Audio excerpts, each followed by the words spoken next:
नमस्कार, मैं भूपेंद्र पटवा। आप देख रहे हैं एकता न्यूज। चलते हैं सीधे खबरों की ओर। आध्यात्म सम्राट दीक्षा धर्म के महानायक आचार्य योग तिलक महाराज के सुशिष्य श्री श्वेत तिलक महाराज का 30 मई को धमतरी में मंगल प्रवेश हुआ है। साधु संतों के आगमन से जैन समाज में खुशी की लहर है। धमतरी पहुंचे परम पूज्य श्वेत तिलक महाराज पार्श्वनाथ जैन मंदिर में आध्यात्मिक प्रवचन दे रहे हैं।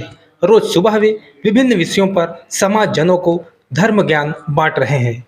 गुरुवार को आचार्य जी ने परिवार की जिम्मेदारी, सांसारिक मोह माया के बारे में विस्तार से जानकारी दिए।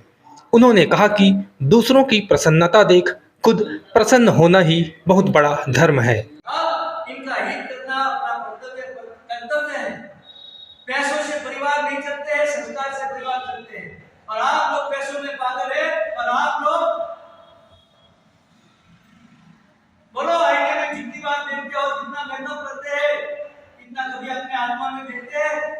ये आईना है, मंदिर क्या है? खाली ऐसे ऐसे कंप्यूटर की तरफ स्विच दबा के चले जाते हैं।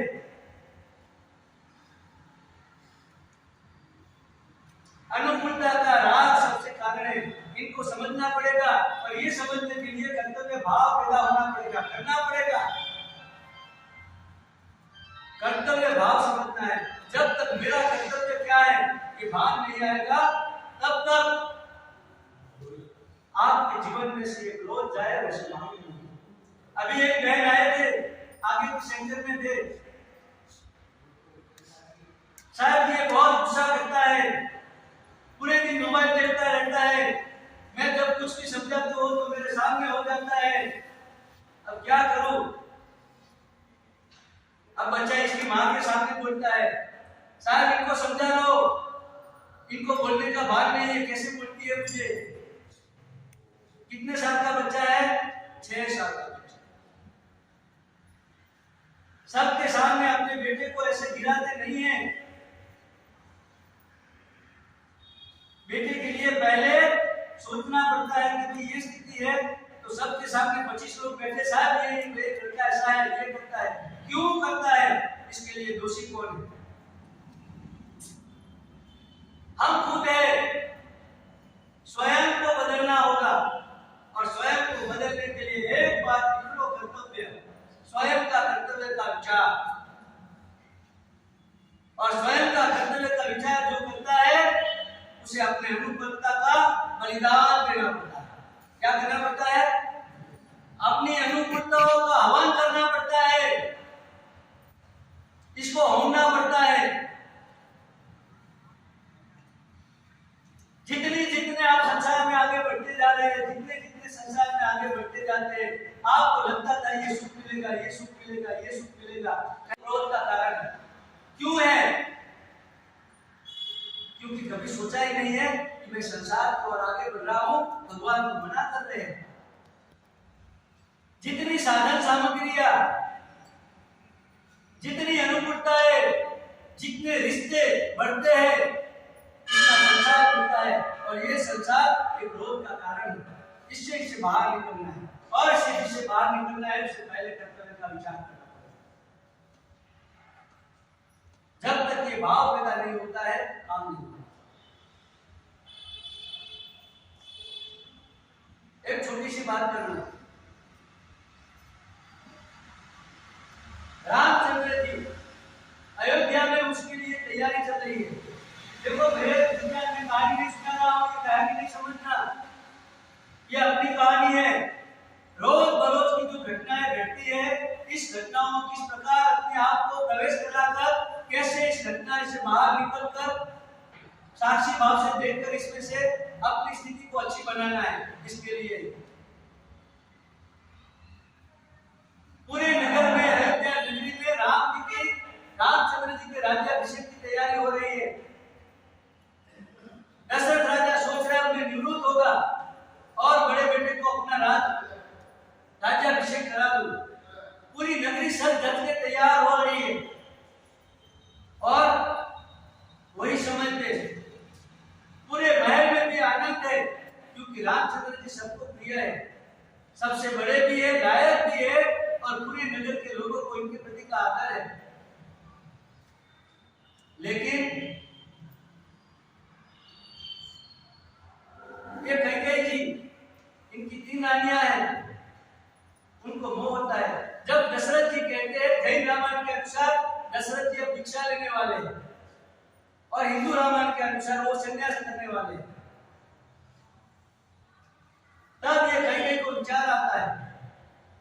जैसे ही दशरथ जी जाहिर करते हैं कि मैं दीक्षा लूंगा और राम का राज्याभिषेक करूंगा, तो इसके पीछे पीछे भरत जी, जो कैकेयी जी का पुत्र है, वो कहता है मैं भी पिता के साथ दीक्षा लूंगा। और जैसे ये कहते हैं, तब कैकेयी जी को विचार आता है कि मेरा तो पति भी जाएगा और पुत्र भी जाएगा। अब राम राजा बनेगा, सीता बनेगी महारानी और कौशल्या जी बनेगी राजमाता। देखो, मोक्ष में जाने वाली ये कैकेयी जी के मन में एक बार विचार के साथ आता है, अब बेटा भी जाएगा, पति भी जाएगा और ये महल में मेरा तो कोई स्थान ही नहीं रहेगा। और उनको याद आता है कि आगे के समय में दशरथ जी ने उनके ऊपर खुश होकर वरदान दिया था, आज के वरदान मांगे, और वो वरदान मांगते हैं। हिंदू रामायण के अनुसार 2 वरदान मांगते हैं कि राम को 14 साल का वनवास और भरत को राज्याभिषेक, जबकि हमारे जैन रामायण में एक ही वरदान मांगते हैं कि भरत को राजगादी। और वो दशरथ जी के पास कहते हैं, आपने मुझे दिया हुआ वचन याद है? कहते याद है। तो कहते मांग लो। तो वो वरदान मुझे मांगना है, तो बोलते मांग सकते हैं, लेकिन वचन जब मैंने दिया वरदान, तब मैं मोह की धारा में था और आज मुझे वैराग्य की धारा में चल रहा हूं। मतलब मेरे वैराग्य में बाधा पहुंचे, इसके सिवा तू जो भी मांगना चाहती है वो मांग सकती है। अब वो मांगती है कि मेरे भरत को राजगादी। हिंदू रामायण के अनुसार वो कहती है कि मेरे भरत को राजगादी और राम को वनवास। हिंदू रामायण के अनुसार ये सब किसने करवाया? कैकेयी जी को किसने चढ़ाया? किसने चढ़ाया? मंथरा ने, है ना? ये मंथरा ही सब ये घटना का कारण है। दासी थी, कुकड़ी थी, बराबर ना? बोलो हमारे पास तो मंथरा नहीं है ना? ये टीवी क्या है? बोलो कितने प्रकार के पाउडर है आपके पास? कितने प्रकार के शैम्पू है? कितने प्रकार के साबुन है? कितने प्रकार के स्प्रे है? बोलो हमारे शरीर में से बदबू आ रही है? ये कब कौन सिखाता है? कहां से आता है? अलमारियां में कितनी साड़ियां भरी है? बोलो अपना रोल मॉडल कौन है? सीरियल की हीरोइन बोलो। इसने जैसी साड़ी पहनी वैसा लाना है, इसने जैसे गहने पहने वैसे लाने हैं, इन्हें जिस प्रकार से स्टाइल की वो प्रकार की स्टाइल की है। ये मंथरा नहीं है तो क्या है? मंथरा की दादी है। और आप लोगों को 2 बेटे हैं। अब एक की स्थिति थोड़ी ऐसी है, माइंड थोड़ा कमजोर है, ऐसा पावरफुल नहीं है, और दूसरा एकदम पावरफुल है। अब आपके पास 10 करोड़ रुपए है, आप 8 करोड़ रुपए जो कमजोर बेटा है उनको दे देते हैं और उसको 2 ही करोड़ देने की बात करेंगे। बोलो क्या होगा घर में? चल जाएगा कि महाभारत होगा? क्यों ऐसा? बेटा अपना है, दोनों बेटे अपने हैं, लेकिन ये बेटा मानेगा आपका कि कोर्ट में भी जाएगा? कर सकते हैं हम अपने बेटे के लिए ये? क्यों नहीं कर सकते? क्यों आज तक इसका इस प्रकार का शिक्षण नहीं दिया? ये रामायण हमारा आदर्श क्यों है? इसका कारण है। और दशरथ जी रामचंद्र जी को बुलाते हैं और कहते हैं कि भरत की मां को मैंने वरदान दिया था कैकेयी को, और आज वरदान उसने मांगा है और कहा है कि राजगादी मेरे भरत को दे। अनुकूलता में मैं सबसे पीछे। रामचंद्र जी को सदियों से याद करते हैं, क्यों करते हैं? जिसकी राजगादी की तैयारी है, जिसका हक है कि नहीं उनका हक?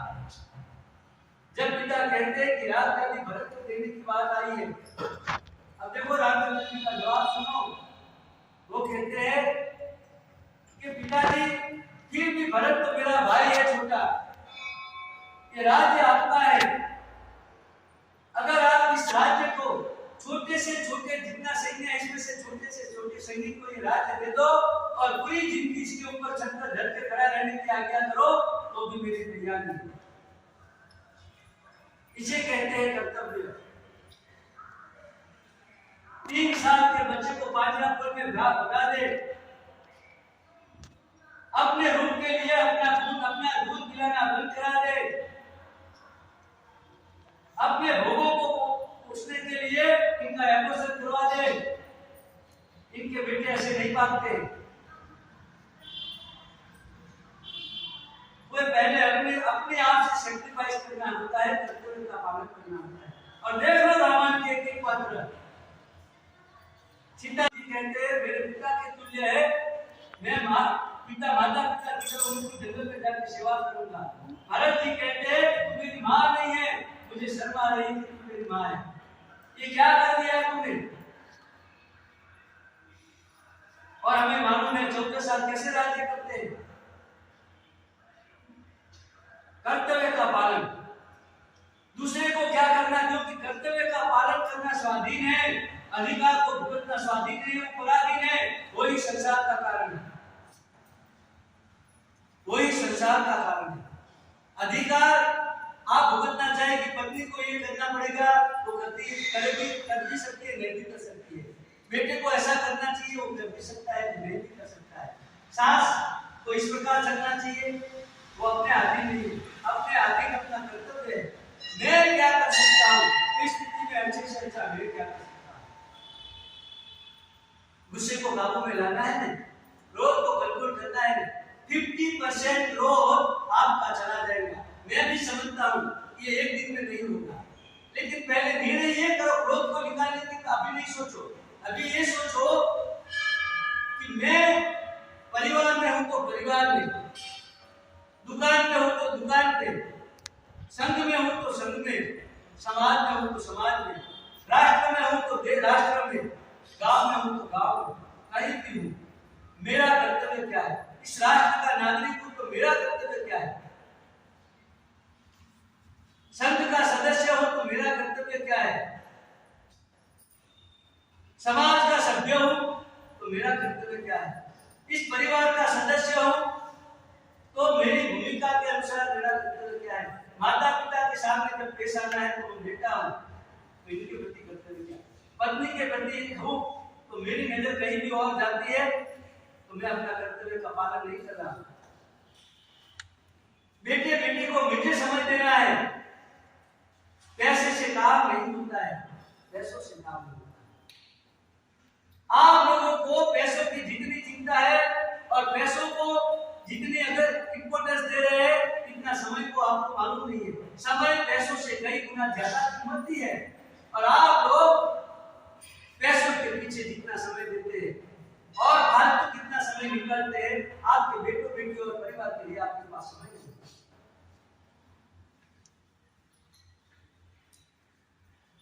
ये समय सबसे बड़ी मूड़ी है इंसान की, समय सबसे बड़ी मूड़ी है।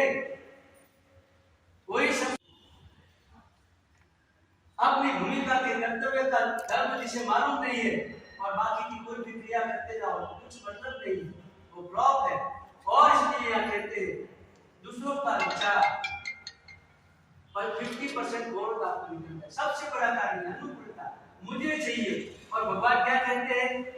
5 इंद्रिय के विषयों में से सुख की बुद्धि हटा लो। सुखी होना है तो ये क्रोध को निकालना है तो पहला कारण 5 विषयों में से सुख की बुद्धि को हटाना है।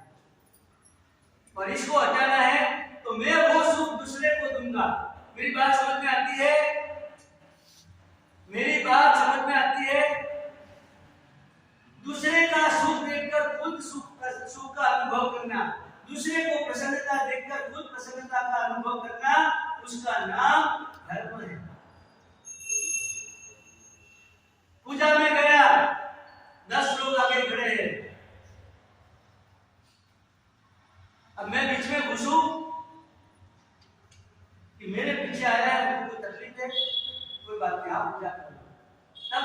इसलिए मेरे आगे जो 10 खड़े हैं इनकी अनुमोदना करूंगा कि क्या भक्ति कर रहे हैं, मेरे भगवान का कितना महत्व है। कि गुस्सा रहता है, समझता नहीं है, कब तक पीले कर रहा है, भगवान की निष्ठा ही नहीं है, क्या विचार आते हैं।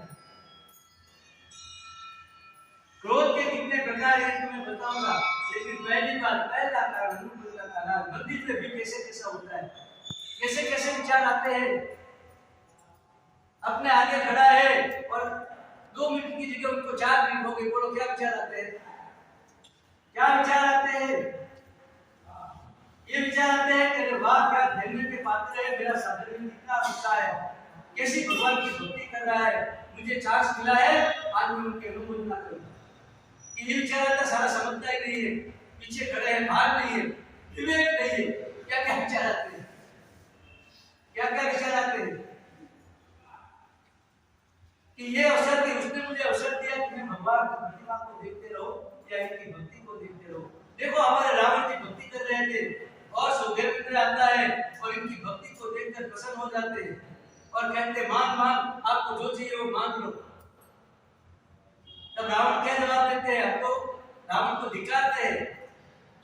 रावण जी कहते हैं वो समय कि भगवान के प्रति आपका आदर है, इसलिए इनकी भक्ति से आप तो मुझे कहते हैं कि मांग लो, लेकिन इस भगवान की भक्ति करके अगर मैं कुछ मांग लूं तो मेरा जैसा गिरा हुआ आदमी कौन हो सकता है। जैन समाज के शिशिर सेठिया ने कहा कि बाहर से पधारे साधु धमतरी के जैन मंदिर में आध्यात्मिक ज्ञान दे रहे हैं, जिसे सुनने बड़ी संख्या में लोग पहुंच रहे हैं। परम पूज्य अध्यात्म सम्राट आचार्य योग तिलक सिद्धेश्वर जी महाराज साहिब के शिष्य मुनिराज श्री तिलक विजय सिद्धेश्वर जी महाराज साहिब अभी पार्श्वनाथ जिनालय इतवारी बाजार में विराजमान है। 60 थाना है वो, और सादरी जी भगवान 10 थाना स्थानिक भवन सदर बाजार में विराजित है। अभी सुबह स्वाध्याय 6 बजे से 7 बजे तक पुरुष और महिला वर्ग के लिए रखा गया है। प्रवचन 8:45 से 8:10 महिला और पुरुष वर्ग के लिए रखा गया है। रात्रि में धर्म चर्चा केवल पुरुषों के लिए 8:30 से 9:30 बजे तक पार्श्वनाथ जिनालय में रखी गई है। वह महिलाओं के लिए स्वाध्याय दोपहर को 3 बजे से 4 बजे तक स्थानक भवन सदर बाजार में रखा गया है। वह रात्रि में धर्म चर्चा महिलाओं के लिए 8 बजे से 9 बजे तक स्थानक भवन सदर बाजार में रखी गई है। सभी पधारें और धर्म चर्चा कर ज़्यादा से ज़्यादा लाभ लें। जय जी। आकाश गोलछा ने कहा कि धमतरी का सौभाग्य है कि आचार्य योग तिलक महाराज के सुशिष्य आचार्य श्वेत तिलक महाराज को सुनने का मौका मिल रहा है। भव्य प्रवेश हुआ है। आचार्य श्री योग तिलक श्री जी महाराज साहब हैं, उनके सुशिष्य श्वेत तिलक जी महाराज हैं।